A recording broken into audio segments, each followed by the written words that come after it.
global yang berkelanjutan. Wah, bener kata Non Soza nih, menuju kota global yang berkelanjutan. Ngomong-ngomong tadi kan udah sedikit ngomongin budaya.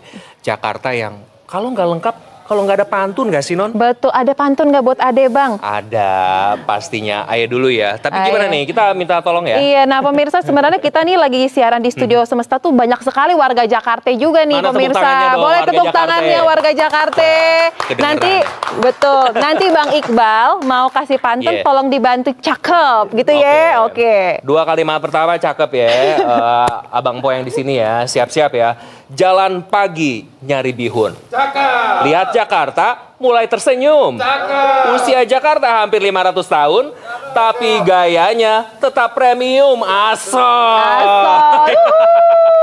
Ade juga punya nih. Silakan. Bang. Kelapa muda dibelah dua. Cakep. Diminum sambil duduk manja.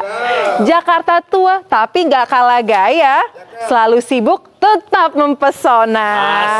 Aso ya. Lagi. Belum puas nih abang nih. Naik bajai keliling kota. Cakep. Berhenti sebentar, beli bapia. Cakep. Jakarta itu rame tiada tara. Siang dan malam tetap menyala. Jakarta menyala. Ade punya nih Bang. Bisa penutupan ya Bang ya. Siap Bang? Siap. Penonton masih siap? Siap. Oke. Ya. Ke pasar Minggu naik kereta. Cakep. Beli baju dan beli pepaya. Cakep. Selamat ulang tahun DKI Jakarta. Semakin maju dan menyala. Tepuk tangan semuanya dong. Bangga, makin bangga. Ya, luar biasa ya. Kita tinggal di Jakarta, mencari peruntungan di Jakarta, kita jadi bisa ikut juga budaya Jakarta. Udah berdarah daging Non, itu pantun di darah Aye nih. Iya, nggak lengkap hari-hari kalau nggak ada pantun ya. Baik. Nah, pemirsa tanpa berlama-lama lagi nih ya, langsung aja nih kita akan ngobrol sama narasumber yang sudah bergabung bareng kita di sore hari ini. Langsung saja kita panggil Bapak Asep Kambali, sejarawan Indonesia. Asep. Apa kabar? Assalamualaikum. Assalamualaikum Bapak. Assalamualaikum. Apa kabar Bapak? Baik, silakan. Silakan Bapak, anggap aja rumah sendiri. Oke. Baik, Pak Asep apa kabar? Alhamdulillah. Alhamdulillah. Oke, Pak Asep, kan kita hari ini lagi merayakan ya Pak Asep, 22 Juni itu adalah HUT Jakarta yang ke-498. Sebagai seorang sejarawan Indonesia, Bang Iqbal, saya mau dengar nih, Kang Asep ini kan sejarawan Indonesia nih, pasti pandangannya lebih komprehensif daripada kita. Dan pasti lebih komplit ya Non? Betul, jadi kalau Pak Asep sendiri melihat perjalanan Jakarta dari tahun ke tahun sampai dengan di hari ini seperti apa sih? Wah, menarik nih, karena ngomongin Jakarta yang mau 5 abad sebentar lagi di tahun 27 ya, 2027. Ini memang Jakarta saat ini, Jakarta yang sudah lebih jauh dari harapan para pendirinya gitu ya. Jadi kalau dulu Bung Karno waktu beliau menetapkan Jakarta sebagai ibu kota daripada Republik Indonesia, sebagai dulu namanya kota pemerintahan nasional gitu ya. Nah, Bung Karno tuh bermimpi bahwa Jakarta menjadi kota metropolitan, kota modern gitu. Tapi mimpi itu kandas bertahun-tahun dan di tangan Bang Ali ya, Gubernur Jakarta periode 66-77, Jakarta dapat terwujud sebagai kota metropolitan. Jadi startingnya dari situ sampai hari ini, dan kita melihat hari ini Jakarta sebenarnya bisa bersanding dengan kota-kota besar di dunia ya, baik di Asia maupun di Eropa bahkan di Amerika. Mungkin Jakarta little bit mirip dengan Chicago gitu atau bahkan New York gitu ya. Nah, dan secara komposisi ada Chinatown ya, ada bahkan ada kota-kota lain. Jadi keberagaman New York itu mirip juga dengan Jakarta sebenarnya, secara tata kota dan secara budaya gitu, secara culture. Nggak salah dong Bang, tadi Aye bilang kan Jakarta mau mirip New York, kata Kang Asep emang udah mirip ya? Ya, udah sebentar mirip. lagi juga, karena kan bahkan sudah ya, karena Jakarta kan sudah bukan lagi DKI tapi jadi DKJ kan, sudah dipindahkan. New York juga dulu ibu kota dipindahkan ke Washington DC kan. Betul sekali. Asep, saya mau nanya dong, sebetulnya gimana sih bisa lekat dengan tradisi Betawi, dengan tentu perjalanan Jakarta ini kan datangnya dari banyak sekali pendatang, dari tanah Pasundan, dari Pecinan gitu dan lain sebagainya, dan amprok semua jadi Betawi jadi ini. Betawi. Boleh diceritakan sedikit dong? Nah, jadi betul sejarahnya Jakarta itu kan panjang ya. Kalau saya melihat itu setidaknya dari abad ke-5, bahkan Ridwan Saidi ya, budayawan Jakarta ya, almarhum Bang Ridwan itu dulu sempat menyampaikan sebenarnya ada kerajaan yang hidup di abad kedua sebelum Masehi, namanya Salakanegara yang ibu kotanya kurang lebih di Tanjung Priuk gitu ya. Jadi begitu besar Jakarta. Nah setidaknya, tapi itu kan masih banyak cerita. Justru abad ke-5 menurut saya itu karena ada kerajaan Tarumanegara yang membangun Kali Candrabaga diluruskan untuk menghindari banjir oleh Raja Tarumanegara dengan bukti adanya prasasti Tugu ya, prasasti yang angka tahunnya abad ke-5, dan prasasti itu kerbau sebanyak 1000 kerbau itu dihadiahkan kepada masyarakat sebagai upah daripada untuk membuat kali itu gitu ya, Kali Candrabaga. Sekarang mungkin Kali Cakung ya. Gitu. Nah, jadi kenapa kemudian Jakarta hari ini sangat beragam? Nah, yang saya sering bertanya kepada orang Jakarta, bahkan juga kepada para pemimpin di Jakarta ya, para pejabat, kenapa di Jakarta tidak ada kampung Sunda? Ya, kenapa gitu tuh? Ya, adanya kampung Ambon, kampung Bali, kampung Banda ya. Saya sebagai punya darah Sunda juga mempertanyakan. Gimana nih ceritanya? Kampung Arab, kampung Cina ada semua gitu ya. Kenapa kampung Sunda nggak ada? Ada bisa jawab nggak itu? Aduh. Karena di sekitarannya udah banyak daerah penyangga Sunda atau gimana nih? Nah, apa betul? jadi, apa salah? Betul. Jadi gini, dulu itu Fatahillah membangun kota Jakarta itu tahun 1527 yang dijadikan momentum hari jadi Jakarta itu karena Fatahillah sebenarnya mengusir orang-orang Sunda, kerajaan Sunda Pajajaran yang telah berkoalisi dengan Portugis. Sama Fatahillah diusir, dibantai dalam tanda kutip ya, dikalahkan.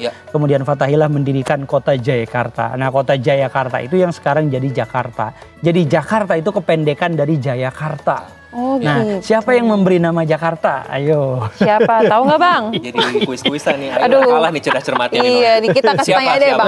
Ya, saya lagi jawab. Saya dapat hadiah nih kayaknya. Iya, dapat hadiah nanti. Jadi yang ngasih nama Jakarta tuh orang Jepang. Oh. Dulu namanya Batavia. Jadi Jakarta itu dulu namanya Batavia, ulang tahunnya setiap 30 Mei.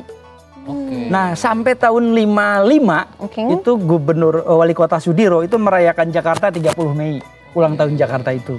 Nah, kenapa 30 Mei? Karena 30 Mei itu hari berdirinya kota Batavia yang dulu dibangun oleh J.P. Kuhn. Nah, jadi Jakarta dibangun di atas tanahnya orang Sunda. Makanya nggak ada kampung Sunda. Jadi ini kawasan ini itu emang orang-orang Sunda. Emang orang Sunda ya. Sebagian rakyat pengikut Raja Pajajaran diusir, di bumi hanguskan, yang tersisa ya kemudian menjadi Betawi. Betawi itu dari kata Batavia. Batavia, Batawia, Java jadi W kan? Batavia, Batawia. Nah, lidahnya Melayu itu jadi Betawi. Nah, kenapa orang Betawi itu beragam? Karena itu tadi ada politik segregasinya pemerintah Belanda.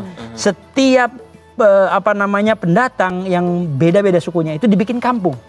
Ya, orang Arab ada kampung Arab di Pekojan, orang Cina ada kampung Cina di Glodok, ya orang Ambon ada kampung Ambon di Rawamangun, ada kampung Bali dan seterusnya.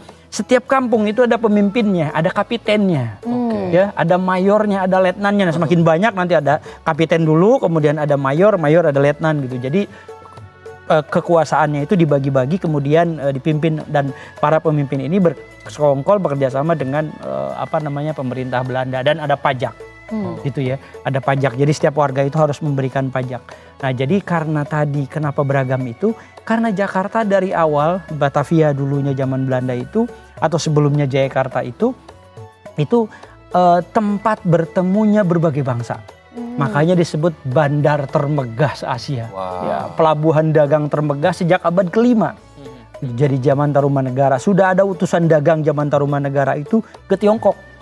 Tarumanegara ini mengirimkan utusan dagang beberapa kali ke Tiongkok dan berarti kan sudah ada hubungan diplomasi. Jadi kalau sekarang lagi rame tema Jakarta menuju kota global. Salah, Jakarta tuh udah jadi kota global sejak abad ke-5, 1500 tahun yang lalu. Nah, indikator kota global yang sekarang ini kan bikinan sekarang. Ya, bikinan UNESCO nih yang terbaru. Saya melihatnya Jakarta ini sudah jauh lebih hebat, lebih maju di masa lalu dengan pelabuhan dagangnya ya. bahkan James Cook penemu benua Australia itu mampir di Pulau Onrus. Ya, saya nanti tanggal 5-6 Juli ini mau bikin menginap di Pulau Onrus. Wah, di sela-sela barak keruntuhan karantina haji itu ada kuburan Belanda gitu. Nah, jadi memang keberagaman Jakarta itu diwujudkan juga dengan ornamen-ornamen dengan warna-warni pakaian. Iya, kayak warna baju kita nih ya. Kayak ondel-ondel di kanan kiri juga. Ini kan ondelnya satu ya senada lah ini ya. Sebenarnya Betawi itu mestinya warna-warni. Keberagaman. Nabrak-nabrak ya, Bang? Miniaturnya Jakarta. Iya. Nabrak-nabrak warnanya betul. Nah, tapi saya tertarik nih Bang Iqbal sama Kang Asep. Kan tadi kita tuh udah bilang ya, kalau di Jakarta itu nggak lengkap kalau nggak ada pantun. Nah, yang saya mau tanya nih, mumpung ada sejarawan nih di sini Bang Iqbal. Memang orang Betawi ya, dari zaman dulu tuh Kang Asep memang selalu identik dengan berpantun ya? Atau gimana sih ceritanya bisa pantun-pantunan ya, gini? Sebenarnya kan pantun itu budayanya Melayu. Ya, dan Jakarta juga adalah pusat daripada persebaran budaya Melayu. Kenapa? Karena bahasa Melayu itu adalah lingua franca, bahasa pengantar. Jadi di Pelabuhan Sunda Kelapa itu orang Portugis, orang Belanda yang datang ke sini itu ya, mereka membawa orang-orang Melayu sebagai penterjemah.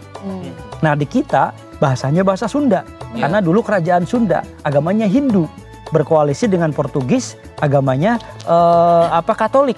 Gitu ya. Nah, yang menarik adalah orang Sunda itu sampai hari ini masih memegang teguh bahasa Portugis.